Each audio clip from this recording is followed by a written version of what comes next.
Welcome to Canuck of the Dead. For tonight's episode, I got to meet this lovely lady in the fall of 2019 when I got to watch her crazy slasher-filled movie, puppet-filled movie, Puppet Killer. Ladies and gentlemen, this is Lisa. Lisa, how are you doing? So good. And that intro video is so great. There's so many quality Canadian horrors. I was like, yeah, Right? I could just watch that. But there's only one missing in there, and that is Puppet Killer. Ooh, little Right? fuzzy killer in there. Exactly. Now, what I'm going to do, I'm going to just play the trailer to get everybody up to speed so they know exactly what we're talking about, okay? Let's do it. Here it is.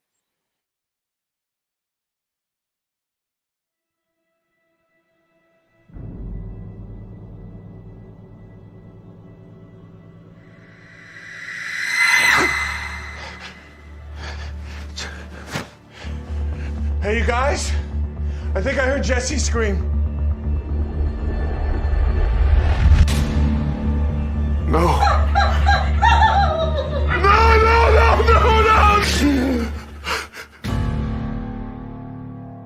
My mom died. Yes. Did a puppet murder her? No. Are you all ready? Oh, hell yeah, I'm looking forward to it. Yeah. Got all the weed we're gonna need. I'm just really looking forward to going to chill for a few days. Is anyone getting reception? And what if something happens out here? Like what, dude? Like we're all gonna die? I need to be really honest with you guys. My puppet killed my stepmom when I was 7, right in this cabin. Oh. How did that just fall over on its own? Simon? This is the killer puppet. That totally never fucking happened. Right?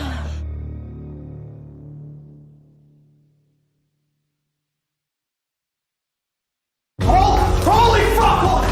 The fucking puppet's alive, man. You've just been smoking too much weed. Which one of you guys put Simon in my room? Don't look at me, bro. I think something really, really bad happened. You're being fucking psycho. Oh, what is the deal with this puppet? You little Muppet Show reject. Probably some kind of epic in-joke they have going on. Amy? Hello? Lee? Killer puppet. Curtis?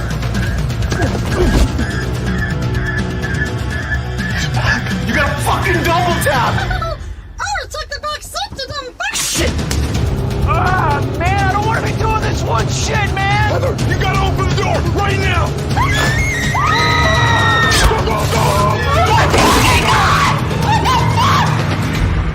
I think we've had enough of Simon for a while.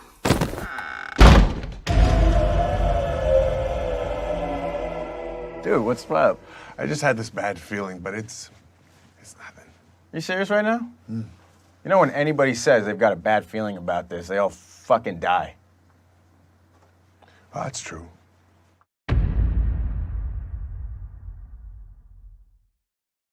Never say that, right? Never. I haven't seen that in a while. Is it bad that I really like it? Oh, that is so much. I got to ask, there's so much insanity that goes on in that film. How did you pick out what you would put on into the trailer? Actually, it was really hard because you don't want to be those assholes that put all the good moments in the trailer and then you go, it's always happened where you laugh at the trailer and you go in and you're like, hey, those were it. But we didn't want to misrepresent what the film was either. And we really debated, like, do we put the puppet in? Do we not? So yeah, that was a struggle, but I'm really happy with what we ended up with. That is crazy. So I got to ask, where did this kernel come from? This story to decide to have a puppet killer? I'm so sorry to say it just came from my brain. I'm really fucking weird. I was producing a whole bunch of other people's stuff and I was acting a lot and I was putting a lot of my energy into other things. And I just happened to be the casting director on a horror film. So kind of like immersed in that world of like really aggressive auditions. So these poor women murdered every day. And then I was also producing a musical with puppets. And I mean, let's be honest, the movie was great. It did really well, but that's not my jam necessarily. And I remember one day just saying, like, if I was making my own movie, what would I do? And whatever reason, my brain was like, you'd kill people with a puppet. And then I very quickly was like, what if there was a killer obsessed with 1980s horror? And I called Lee Majube, who plays Curtis in the movie and is the voice of Simon. And I was expecting for him to like kind of shoot the idea down. And he loves horror too. And he's like, it's fucking great. And then the next thing you knew, everyone was like in. And I was like, oh my God, we're making the weirdest movie. But it's beautiful because it's got all the tropes too. It's got a bunch of Yeah. friends going to party in a cabin, you know, but that's where it kind of turns really quick. Well, and as a strong feminist who still loves horror and loves, I wouldn't change any of the past and the tropes that we have and the way things go. I also thought, like, what if we flip the tropes? Like, you know, the only people that stumble and fall are my men, and we never show boobies, even though boobies are great. And, you know, my dumb blonde is a guy. And I just was like, we can still have so much fun, but sort of modernize it and do more of a love letter to it. That's perfect. Now, was there any challenge though? Because you filmed in the winter too, didn't you? So many challenges. Oh my God. I think the better question is like, was there a day you didn't cry? Yeah. The film looks stunning. There's snow, and blood against snow is just gorgeous, but it wasn't supposed to snow. And this whole film takes place over 48 hours, and we had shot 6 days before it snowed and established that there was no snow. And that was a scary day. That sucked. So then we've actually had to CG in snow, and like, yeah, no, it was so challenging. Everything about this film was challenging, but bless every actor and crew member that was like, yep, let's do it. And all my leads were on big TV shows. So we had to shoot in their inside outside dates over Christmas. So they gave up their Christmas break for a low budget movie. And everyone had to drive an hour and a half each way to set, and then film in the fucking cold. Yeah, it was a labor of love. That's such an understatement. It was so much more than a labor of love. But I think that's why one of the reasons it's so good is because everyone's fucking loving it, you know? I think. I don't know. Yeah. I see, that's impressive because I didn't realize that there's CG snow in that film at all. Oh, yeah. There's so much shit, like crew removals and windows and wires that we had to drop. I was really adamant that we did it as much practical as possible. That's mainly my thing. If anyone knows me or follows me, I'm just a huge fan and supporter of practical effects. And I just really wanted this to be done as practical as possible. But even so, like every once in a while, you had to fix some stuff, and then snow and the whole, oh my word. It was a journey. I don't think we're giving anything away by saying the puppet is the killer, because literally it is the title. So what kind of here's the fun thing is that there's like a 50-50 split with whether or not it is our lead who has lost his mind or it's the killer. So I'm still enjoying that ride when people don't quite know. exactly? Yeah, And that's called Puppet Killer, and the puppet's on the poster. well, and that was the next thing I wanted to talk about, like the poster. Who designed this? Oh God, not me. No, I don't like that No? poster at all. No, it's ridiculous. No. I mean, I don't know. I mean, my actors are really good looking, successful actors, and like, I mean, Alec looks good, but poor Richard and Lee. I mean, yeah, no, that was my distributor. And Simon didn't even get a face. I mean, seriously. Yeah. That poster will be changing, for sure. The original poster we had, I'm sure it's somewhere. Yeah, I've got it beside me. Was the poster very a la Friday the 13th, with Simon silhouetted holding a knife in one hand and his mask in the other in the woods. I've literally got a poster of it on my wall, but I won't walk you around my house to see it. Oh, wait a minute. I do remember this poster. Bear with me. I'm going to bring it up. Oh, nice. But yeah, I remember that one because that was the one that I saw when I got to see the film. Yeah. I mean, I don't know. Maybe I'm wrong. Maybe the other posters. Yeah, I see. I love that poster. That one, yes. I mean, look at his face. It's ridiculous, but I mean, he's so cute, and you can see his little snaggletooth and stuff.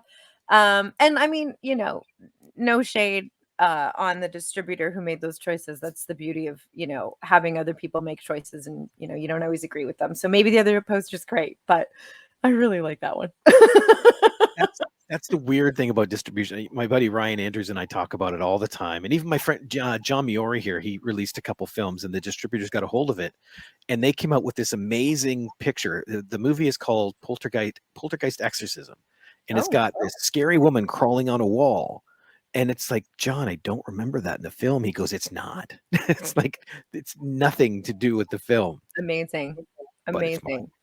So, No, and they did some mock-up. It's funny too, because I try not to be a micromanager because no one wins when you are, but I also did so much for this film, and I was really I did I didn't do everything. Obviously, you need a village to make a film, but I just, because it was so low budget, I was just so involved in so many aspects that it became my child, and so I kind of expressed that when we sold the film, and I was like, I'd really rather you not.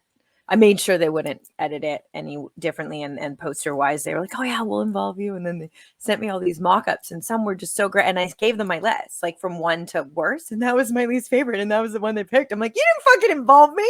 That was such a token offer." Like, it's this one. Let's go with this. That's right. yeah, I was like, and Lisa wasn't even on it, and I'm like, Lisa's in the film more than the other two guys. I'm a woman who's so all about strong female representation, and they showed me a mock-up without a woman on the poster, and I was like, do you really don't think I'm going to fight at least for... So I fought to at least get a woman on the poster, and then that was it. That's where I lost. So I was like, It looks like, well, you got one. Yeah. Yeah, three guys. Yeah. Nah, And let's stick with this one. Yeah, I love it. I really do love that one. And again, maybe that's just me being wrong, because I designed it. And what do I know? I've never designed a poster. No one ever asked me to design another one. That was a fluke, I think, that it worked as well as it did. But it was, again, because I love, like, I love old movies, and I just dove in knowing, okay, well, what's the nod we're going to do for the poster? And then I found an old Friday the 13th VHS. And I was like, there you go. Just the silhouette and the trees, and there she That's be. all you need. That sums up the movie right there. Yeah, right? You know what movie you're getting. I mean, you kind of know what movie you're getting with the other one too, but I think at least this one, maybe you're like, maybe it's good. I think if you look at the other poster, you're like, nah, I'm fucking good. Yeah. But even I don't want to see that movie. I mean, maybe I would see it if it was like a 20-minute short, but I don't know if it looks like a short poster. Yeah, you're 100% right. This is a feature film. Yeah, That's got a Drew Struzan kind of poster feel to it. That looked, yeah. See? But that's the thing, when it's your baby, you really look after it, as much as you can. As much as, yeah, exactly. And that was kind of the point of this film. That's why I dug in so hard with the practical effects. Like, literally on set, I had producers yelling at me holding green or blue screens and like, you're not going to get it. And I was like, I'm going to get it. I'm going to get it, and we'll shave otherwise, because that's the point of this film, is that this puppet is interacting with them in real time. And I wanted it to really feel that way. And so, yeah, I really dug in and fought on this one, because I was like, never again am I going to have a film where I get to be this creatively involved. So even if it fails, I wanted it fail or succeed. I really wanted it to be on my mark. And I was really lucky that it didn't fail. That's perfect. Well, one of the big things too, when you come into these slasher type films, are the kills. How did you decide how and when each person was gonna, Well, you met Kevin Mosley, my amazing writer. So I came up with the concept and obviously created it, but then I hired a significantly more talented person than me to polish it, and he was just as involved in that as I was. There's a Halloween kill that I don't want to give away, because visually it's like the greatest thing in the world. But that was him, and I was like, that's fucking brilliant. So yeah, it was a little back and forth, and then when we got the location, there was a hot tub, and I was like, well, we're rewriting a death. And I mean, in a perfect world, I would have turned the temperature up Halloween 2 style and like literally, pulled someone's skin off kind of situation, but I didn't have the budget, so we went the best we could. We dropped for that death, for the hot tub scene, we dropped a GoPro in a hot tub, and our actor had one take, so we didn't have time to dry their hair and do it again. Dang. And they slayed it. So Yes. Oh, absolutely. yeah. I never would have guessed that was one take. Not at all. Mhm. Yeah. So now, being filming in the winter and having, the blood and gore effects, was there ever any problem with freezing or, getting out there ready to shoot it and then suddenly it's a cube of ice or cube of blood? No, because luckily we're Vancouver. We just don't get that cold. We weren't expecting the snow. It was cold. It was never that cold. I think blood-wise, my actors who had to lay on the ground would say something different. So, Lee Majub, who's just an amazing human, his character passes and he's on the ground and a lot of other things happen. And so we talked about, okay, well, you know what? Fuck it. Your character grabs his jacket as he's running out the door and he puts it on as fast as he can. So at least you've got that layer. And we tried to put tiny little ferny blankets underneath him and all of those things. And, because we don't have a lot of money, we didn't have money to be removing shit. We were adding snow with any money we had left over. So that was more of it. And everyone was such a trooper. Like Ryan Nicholson, who heartbreak, unfortunately has since passed, but who was our main visual effect, or pardon me, practical effects guy. He was literally on the ground, pumping blood, following people as they're dying on the ground, just out of frame. Like we were all in our knees as much as possible. So super lucky. And blood looks so fucking good on the snow. Like I couldn't have asked for that. I just didn't. That's crazy that it would show up like that. That, like you said, it does accent it. Like some of those kills would not be the same without the snow. 100%. And that was all of us just going like, okay, well, that worked out. And there's a beautiful, intimate, one of the only moments in the show where we slow our pace down and it's two guys just really bonding brothers. And we do a slow dolly push in and there's just light snow falling the whole time. And that would have cost so much money to get fake snow in. And it was the one day that we had actual snow falling. Like we've really lucked out on some moments that now we're like, oh yeah, no, absolutely. Ooh, look at that great movie. No. Sometimes nature has the best production value, right? Yeah. But we also fucked up too. Like we would kill people and then because you're shooting out of order and then all of a sudden you've got blood stains on the snow, but it can't be there yet. And you're like, fuck. So poor PAs were shoveling snow and moving snow and bringing snow. And we had to CG out blood stains in the snow too. There's a lot more CGI in this film than I ever anticipated. Yeah, none of the things that you would think, but then there was a shot where I have no idea how none of us caught it, but like the whole crew was in the window, like everyone just like you can see flags, you can see the boom, and we were like, oh fuck, that can't stay. I think there's still a face somewhere that we couldn't remove and just didn't say anything and it somehow kept passing QC and we were like, oh yeah, no, there's nothing else. That's great. Let's go. Well, if it gets past that, then it's going to get past anybody, right? Right. I know. And then we can always be like, oh, well, it was paying homage to the 80s. Like we meant to. There is one boom in there we meant to. There's a fucking full boom shot. Yeah. But that was a creative choice. Like that we were like, yeah, we're keeping that fucker. I gotta be honest, I didn't catch it. I did not catch it.